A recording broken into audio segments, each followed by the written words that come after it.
Secretary, please call the roll.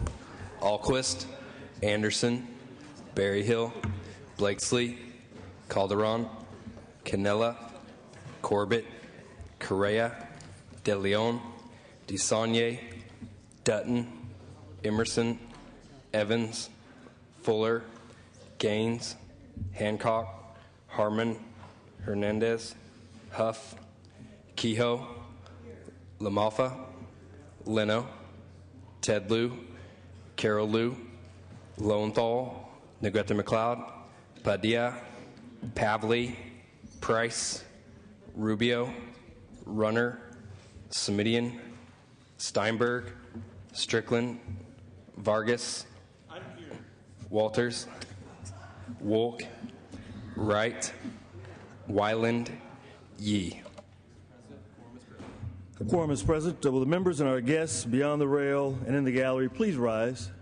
We'll be led in prayer this morning by our chaplain, Rabbi Mona Alfi, after which please remain standing. We will be led in the Pledge of Allegiance to the flag by Senator Wolk.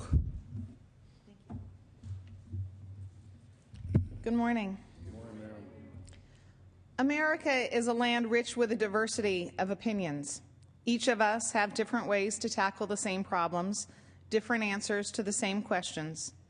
In his first inaugural address of 1801, President Thomas Jefferson cautioned us all to keep a proper perspective when he said, "Every difference of opinion is not a difference of principle." We pray to the Holy One, the Creator of us all, to enable us to learn from our differences. May our diversity always be a source of strength and inspire us to find ways to build bridges that bring us closer together as a nation. May this be God's will. Amen. Pledge allegiance to the flag of the United States of America and to the republic for which it stands, one nation, under God, indivisible, with liberty and justice for all. Have a good day, sir.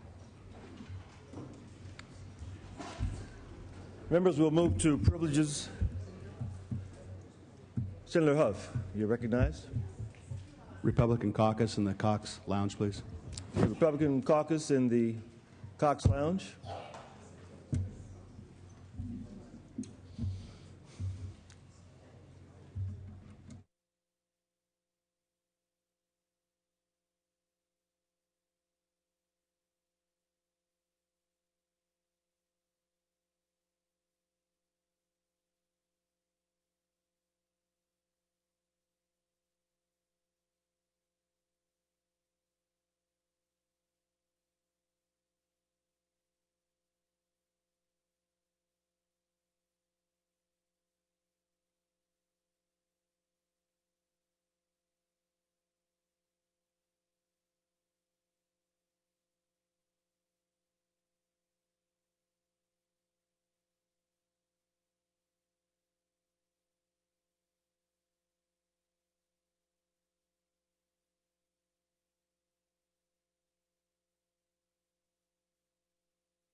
Members, please come to order.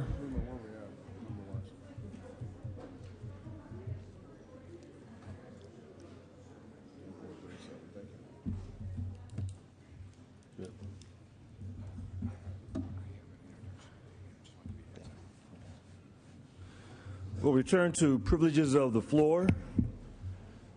Senator Correa, for the purpose of your rise. Purposes of introduction at the Pro Tem's desk, please. You may.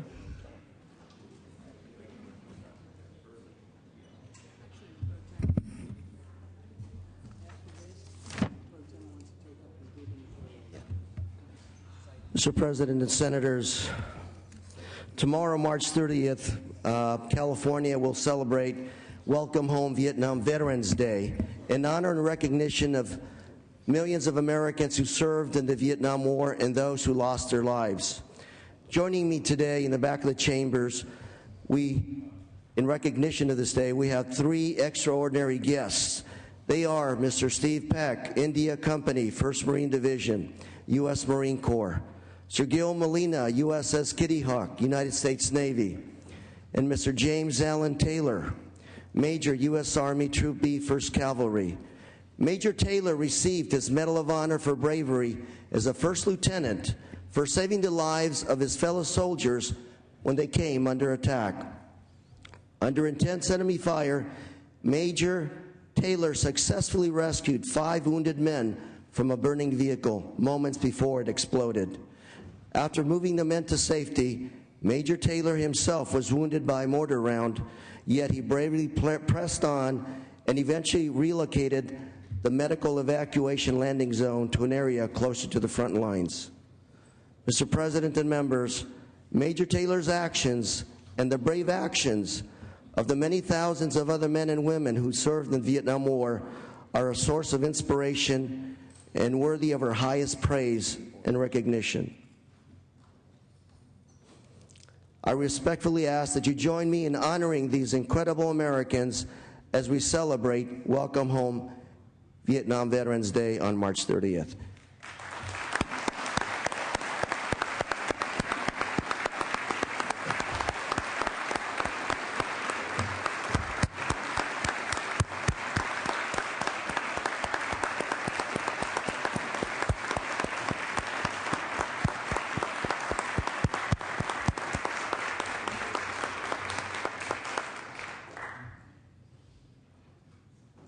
Mr. Taylor, would you honor us with a few words, please? Thank you, Without objection. ladies and gentlemen. It is a privilege to join you this morning and to represent the men and women that have served this great country. It is a great honor for me to represent the 81 living members of the Medal of Honor Society. Thank you for inviting me here. Thank you for recognizing my brothers, and God bless you all. Thank you. Thank you for your service to our country.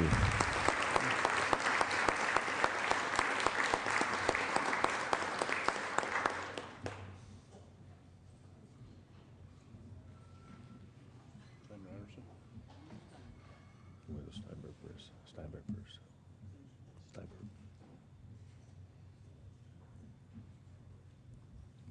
Members, we're going to go out of order to consideration of the daily file, governor's appointments, item 6.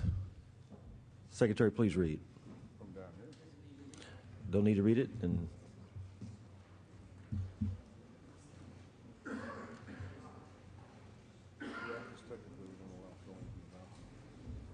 Senator Steinberg at his desk. Thank you very much, Mr. President. This is the nomination of Anita Martinez as the chair of the Public Employment Relations Board, as well as Eugene Huguenin as a member of the Public Employment Relations Board. Both of these individuals were approved by the Rules Committee on a bipartisan vote of 5-0. Ms. Martinez has worked 30 years with PERB, including starting when PERB was actually created. She has a history of bringing all parties together through cooperation and has presided over the board in a fair and effective manner. And everyone agreed, I think, that Mr. Huguenin demonstrated independence and sound decision-making during his time on the PERB board. Again, a 5-0 vote, or your Janai vote. Any debate or discussion? I got it. Secretary, please call the roll. Alquist? Aye. Anderson? No. Berryhill? No. Blakesley? No. Calderon? Aye. Canella? No. Corbett? Aye. Correa? Aye. De Leon? Aye. DeSaulnier? Aye. Dutton? No. Emerson? No. Evans? Fuller? Gaines? No. Hancock? Aye. Harmon? No. Hernandez? Aye. Huff? No. Kehoe? Aye. LaMalfa? No. Leno? Aye. Ted Lieu? Aye. Carol Lieu? Aye. Lowenthal? Negrete McLeod? Aye. Padilla? Aye. Pavley? Aye. Price? Aye. Rubio? Aye. Runner? Semidian? Aye. Steinberg? Aye. Strickland? No. Vargas? Aye. Walters? No. Wolk? Aye. Wright? Aye. Wyland? No. Yee? Yee, aye. Evans? Fuller? Lowenthal? Aye. Runner? Ayes 24, noes 13. The appointment is confirmed. Members, we're going to continue with the consideration of the daily file. Second reading, items 1 through 5. Secretary, please read. Senate Bill 1540 with amendments, SJR 15, Senate Bill 1295 with amendments, Senate Bill 1330 with amendments, and Senate Bill 1310 with amendments. Okay. Item 18, Senate third reading. Senator Corbett. Secretary, please read. Senate Joint Resolution 17 by Senator Corbett relative to the San Francisco Bay Restoration Act. Thank you very much, Mr. President. I rise to present SJR 17, which declares that the California State Legislature endorsed federal legislation enacting the San Francisco Bay Restoration Act and urges the U.S. Congress to pass it at its earliest time.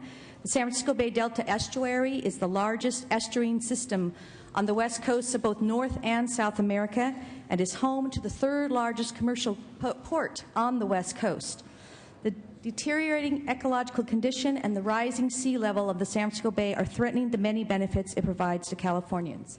There's a large disparity between what the San Francisco Bay receives in federal dollars and what watershed programs around the country receive. As Californians, we should be concerned about that.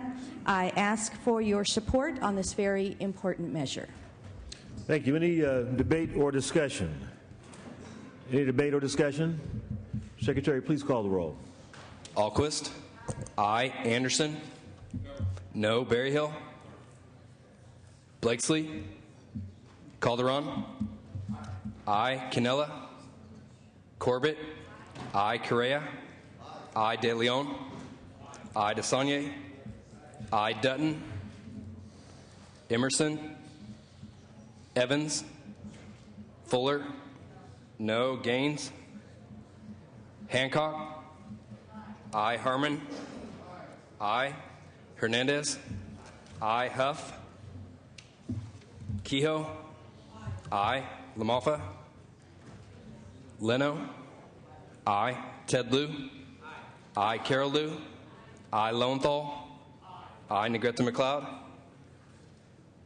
Aye. Padilla? Aye. Pavley? Aye. Price? Aye. Aye. Rubio?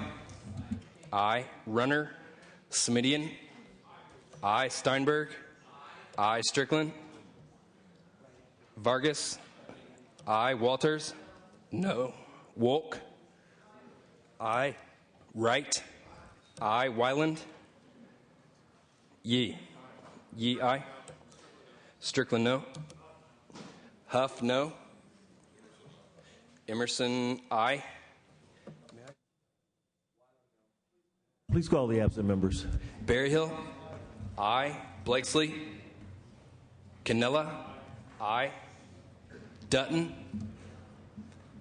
Evans, Gaines, no.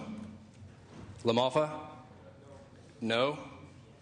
Runner, Wyland. Wyland, no. Dutton, no. Ayes 28, noes 9. The resolution is adopted. File item 22. Senator Gaines. Secretary, please read. Senate Concurrent Resolution 74 by Senator Gaines relative to Brain Injury Awareness Month. At Senator Steinberg's desk. Good morning, Mr. President and members. I bring to you today SCR 74, recognizing March 2012 as Brain Injury Awareness Month. SCR 74 recognizes the estimated 1.7 million Americans living with a traumatic brain injury. It reminds us that brain injuries can happen to anyone, anywhere, through falls, car crashes, workplace accidents, assaults, sporting-related injuries, and certainly our veterans. These injuries that occur in an instant can bring a lifetime of physical, cognitive, and behavioral challenges. SCR 74 recommends the Brain Injury Association of California for offering education and support to families and individuals with traumatic brain injury. I ask for your aye vote. Any debate or discussion? Seeing none, Secretary, please call the roll. Alquist, aye. Anderson, aye. Berryhill, aye. Blakesley, aye. Calderon, Canella, aye. Corbett, aye. Correa, aye. De Leon, aye. DeSaulnier, aye. Dutton, aye. Emerson, aye. Evans, Fuller, aye. Gaines, Aye. aye. Hancock, Harmon, aye. Hernandez, Huff, aye. Kehoe, aye. Lamalfa, aye. Leno, aye. Ted Lieu, aye. Carol Lieu, aye. Lowenthal, aye. Negrete McLeod, Padilla, aye. Pavley, aye. Price, Aye. aye. Rubio, aye. Runner, Semidian, aye. Steinberg, aye. Strickland, aye. Vargas, aye. Walters, aye. Wolk, aye. Wright, aye. Wyland, aye. Yee. Yee, aye. Please call the absentees. Calderon, aye. Evans, Hancock, aye. Hernandez, aye. Negrete McLeod, aye. Runner. Ayes 38, noes 0. The resolution is adopted. Senator Gaines, Yes, would thank you you. rise? At this time, I'd like to present certificates of recognition to several of my guests who have been at the forefront of education. Members, please. Thank you. At the forefront of education and awareness around the issue of brain injuries. George Visker is a former defensive lineman for the San Francisco 49ers who has lived for more than 20 years with debilitating brain injuries suffered through sports-related concussions. He estimates experiencing hundreds, maybe even thousands of concussions from Pop Warner to the NFL and has been through 9 brain surgeries. George has made it his life's mission to share his experiences and advocate on behalf of others with brain injuries and has touched thousands along the way. In addition, we have Dan Bunz, who is also a former lineman with the San Francisco 49ers. You may remember that he made one of the most famous defensive tackles ever witnessed in a Super Bowl. That was Super Bowl 16. Dan currently teaches PE to middle school students and has also served as a strong advocate for athletes suffering from brain injuries. We also have Paula Doutis. She's the administrative director of the Brain Injury Association of California.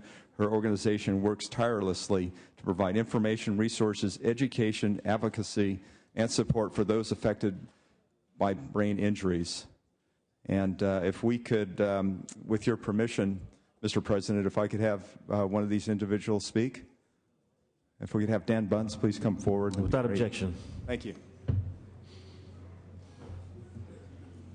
Well, thank you very much for having me here today. I appreciate your time. I'm glad there were no no's. I haven't tackled anybody in a long time.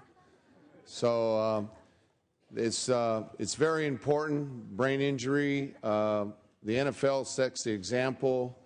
They have denied a lot of their veterans benefits, disability, and they have denied the fact that there is cumulative trauma. And I've seen many of my alumni die at an early age. We died 25 years earlier, so I'm beating the odds. I feel fairly blessed. George, I played on the same team with him. Numerous surgeries, had to fight, and to get anything, we need to somehow get the NFL to fess up to their liability for their employees. And they set the example for collegiate sports, high school sports.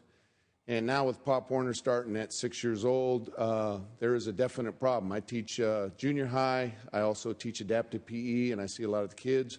And some of them have had brain injuries. So this is an important issue, education, and I think it comes from the top. And if our leadership through the NFL finally, if we can get the Congress and them to get rid of their antitrust and start monitoring them, I think everything will trickle down and you'll see the benefits to all. Thank you. Thank you for your comments and your contributions. Okay, members, we're going to return to motions and resolutions. Without objection, the following resolutions will be withdrawn from committee and placed in today's special consent calendar, SCR 69, SJR 22. And without objection, a photographer will be allowed on the floor for today's session. Senator Hancock, what purpose do you rise? I request unanimous consent to take up SR 26 without reference to file. Secretary, please read. Senate Resolution 26 by Senator Hancock relative to Prescription Drug Abuse Awareness Month. Thank you. Mr. President and members, Senate Resolution 26 declares March as Prescription Drug Awareness Month. Prescription drug abuse by youth, young adults, and older adults is a growing problem. Can you please have order? Thank you, Mr. President. In California and in the nation, overdose deaths involving opioid pain relievers have increased and now exceed deaths involving heroin and cocaine combined. In 2010, enough prescription painkillers were sold to medicate every American adult for 4 hours every month. And 2 million people reported using prescription painkillers non-medically for the first time in 2010. That is nearly 5,000 a day. As many as 70% of people who abuse prescription drugs get them from a relative or friend, from a medicine box in their parents' bathroom. SR 26 declares the month of March as Prescription Drug Abuse Month and encourages all citizens to participate in prevention programs and activities. It also resolves that the state of California encourages all to spread the word that one pill can kill. I would ask for your support of this resolution.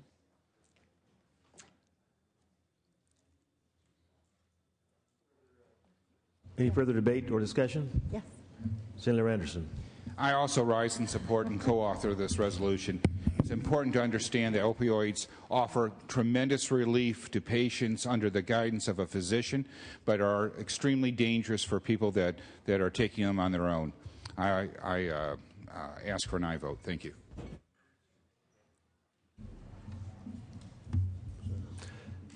Senator DeSaulnier. I rise too, just briefly, but I think this is incredibly important, having carried numerous bills on this issue. Though you're all familiar, I think, with the CURES program in the Department of Justice that tries to track prescription abuse and enforce the laws so that the things that the previous speaker talked about is when prescription drugs are helpful and when they're not. And the comments by the original author, my good friend from the East Bay, just the tragedy of it. So many anecdotal stories. I have one constituent from San Ramon where her daughter or her son on a weekend went to L.A. with some friends, met up with a doctor who just recently has been arrested, went back to Arizona State, and unfortunately overdosed that night. So it's a real problem. It's an epidemic, and I would just ask you for your support of this resolution. Any further debate or discussion? Any objection to using a voice vote? Seeing none, all those in favor signify by saying aye. Those opposed, no. The ayes have it. Members, we're going to go back to the consent calendar. Secretary, please read. Senate Concurrent Resolution 69 and Senate Joint Resolution 22. Any objection to applying the previous unanimous roll call? Seeing none, ayes 38, no 0. The consent calendar is adopted. Back to privileges of the floor. Members, Senator Anderson, for what purpose do you rise? I rise for an introduction. Thank you, Mr. President. Senators, it's my pleasure to introduce an exceptional intern from my El Cajon office, Aaron Friedman. Aaron is a junior majoring in political science and public law at UCSD. He's very involved in Phi Alpha Data and plans to attend law school. His gifted writing, his exceptional public speaking skills have made him a true leader in my office and a wonderful asset to our community. Aaron's leadership inspires all who work with him, and I'm honored to have him representing me in the district. Please join me welcoming to the Senate today. Thank you. All right, welcome to our visitors, and we hope you have an enjoyable day here in the Capitol. Senator Ted Lieu. Thank you. I just want to announce that the fourth graders from Riviera Hall Elementary School in Redondo Beach are here in the gallery today.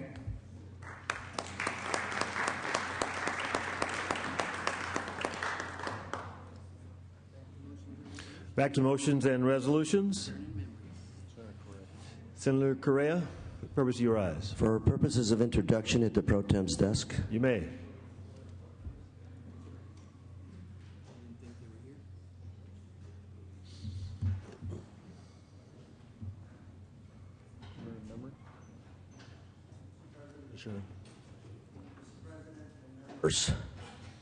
Mr. President, members, I'm pleased to recognize the participants of the 25th Border Legislative Conference, which is being held here in Sacramento today and tomorrow. The Border Legislative Conference is a program administered by the Council of State Governments West. The goal of the program is to empower border state legislators to engage at a binational level to provide input and direction to develop policy between Mexico and the U.S., as well as address issues common interest to both sides of the border. Joining us in the back of the chambers are Border Legislative Conference Chair, the Honorable Andy Nunez from the New Mexico House of Representatives, and BLC Vice Chair, the Honorable Elias Gabriel Flores Viramontes from the State of Chihuahua Legislature. Also joining us at the gallery, right behind me up top, are 50 legislators representing 10 border states. I ask you to please join me in welcoming them to the state of California.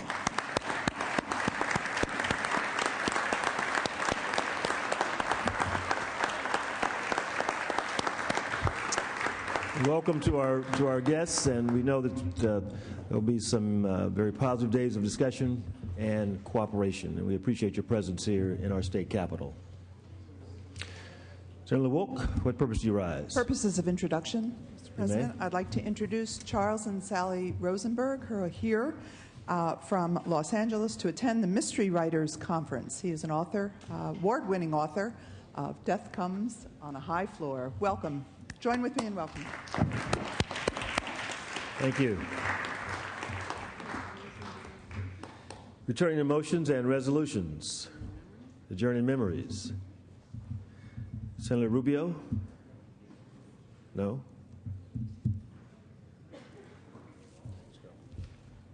Thank you very much, Mr. President. Colleagues, I rise today with a very heavy heart and great sadness to adjourn in the memory of Betty Rose Reese, who died March 25th at the age of 73. Betty was born in Galveston, Texas in 1938, but had lived and raised her family in Kern County for many years. Betty had retired as a medical insurance biller in 1999, which gave her even more time to spend with her very large family and loving loved ones. Betty's husband of 41 years, Gilbert Reese, Sr., a veteran, died a few years before her in 2006. She is survived by 4 brothers, Ben Roman Jr., Simon and Fred, 3 children, Gilberto, Gabriel, and daughter Kim Solis, as well as many other members of her immediate and extended family. She was someone who never shied away from picking up a phone, lacing up her shoes, or stuffing envelopes. She was really a true champion, and I'd ask that you join us in the journey in her memory. Thank you. Thank you, Mr. Rubio. If you'll bring the name to the desk so that we may properly memorialize this great Californian. Motions and resolutions, Senator Steinberg. Senator Wright. Thank you, Mr. President, members. You may notice that along with other senators, I'm wearing a hoodie this morning, and as some of you know, for me, that's really going some, but sadly, this morning I rise in memory of 17-year-old Trayvon Martin, who was shot to death in Stanford, Florida by a self-appointed neighborhood watch volunteer, George Zimmerman. Armed only with a cell phone, a pack of Skittles, a bottle of iced tea, and wearing a hoodie, a young man had his life taken in what amounts to vigilante justice on February 26. What added to this controversy was the insensitive response by the media, who claimed that Trayvon's parents were at fault because he was wearing a hoodie. God help us if in the United States wearing a hoodie warrants capital punishment. Across this country, citizens have been wearing hoodies to protest this ignorant assertion. So this morning we join with many of them, including members of Congress and legislators across the country, to say that wearing a hoodie is not a crime. But what has raised this case to national attention is not simply the fact that a young man was killed, but what took place afterwards.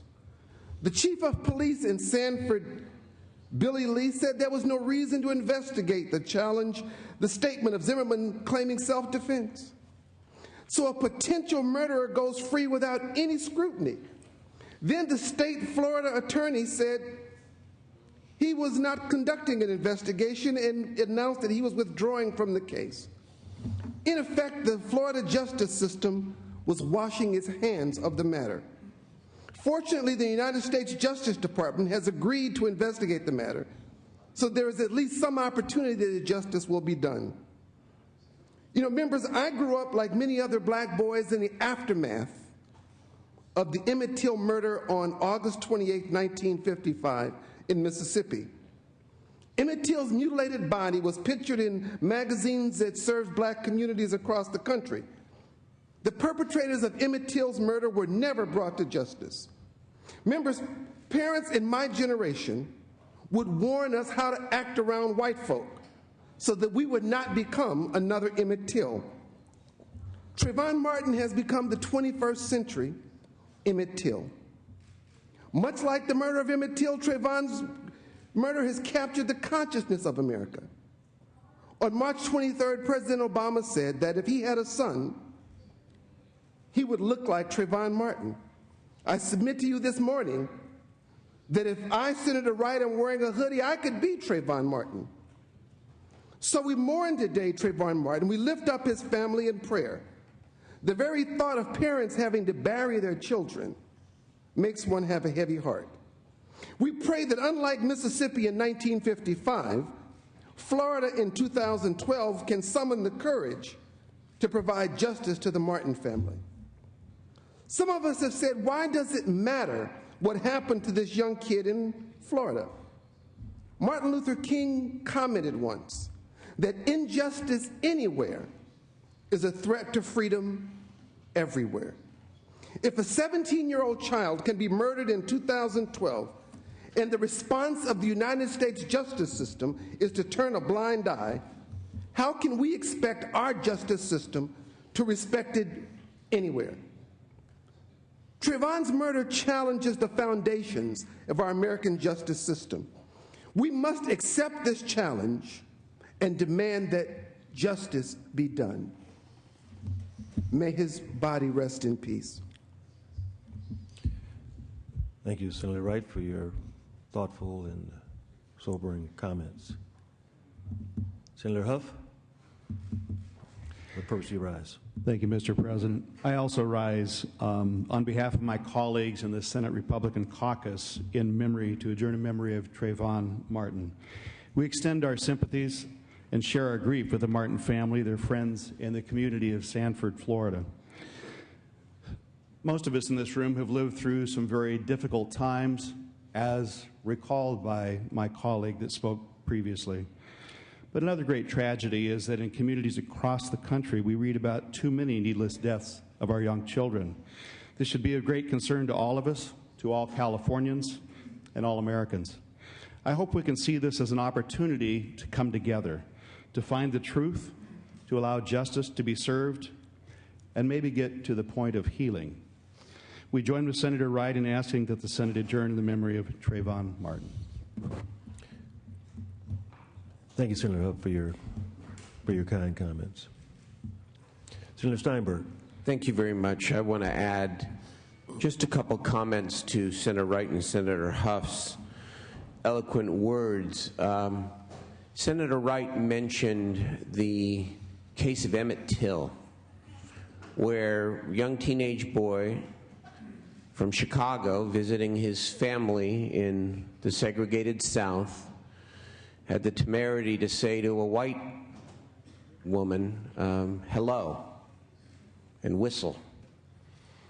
And he was kidnapped and brutally murdered for that offense. And since 1955, we have come a long, long way. But the Trayvon Martin case, and too many cases like it, show us that we still have a long way to go. I know that there is a lot of debate or controversy about what happened, but really this is beyond any of that. I'm reminded of my favorite movie, To Kill a Mockingbird, and Atticus Finch instructing his young daughter that you never know somebody else's experience unless you try to stand in their shoes.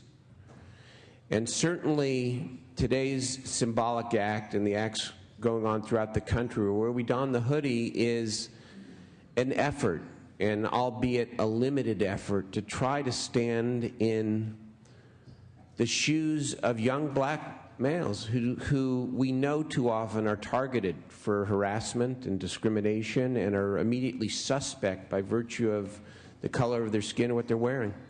In the same way, we show our absolute intolerance towards anyone who would suggest that a woman who wears blue jeans or Levi's ought to be subject to rape, or if we don a turban and out of respect to the Sikh American community when they're targeted for hate violence because of what they wear.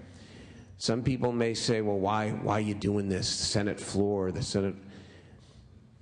We are leaders, and we must always demonstrate our willingness, because people need to always show a willingness to step in somebody else's shoes and understand what it must be like. And in doing so, in stepping in those shoes, hopefully we do create better understanding and healing, and the end to unnecessary death and pain for too many people. Thank you, Senator Wright, for bringing this forward. Thank you, members. Senator Alquist, what purpose do you rise? On this point, I would also like to share a few comments and appreciate what everyone has said. I think one of the main challenges we will face in this new century is one to erase discrimination. There are many forms of discrimination. If a child is born a certain way, if a person is a certain color. I go back remembering having been told, not remembering, but having been told that when my father came to America in 1922, when he was 16, he went to night school and he wore a trench coat. And he looked like Rudolph Valentino, and he got picked up by the police at 9 o'clock at night. He had the presence of mind to say, "Why are you picking me up?" And the police said, "Because you look different."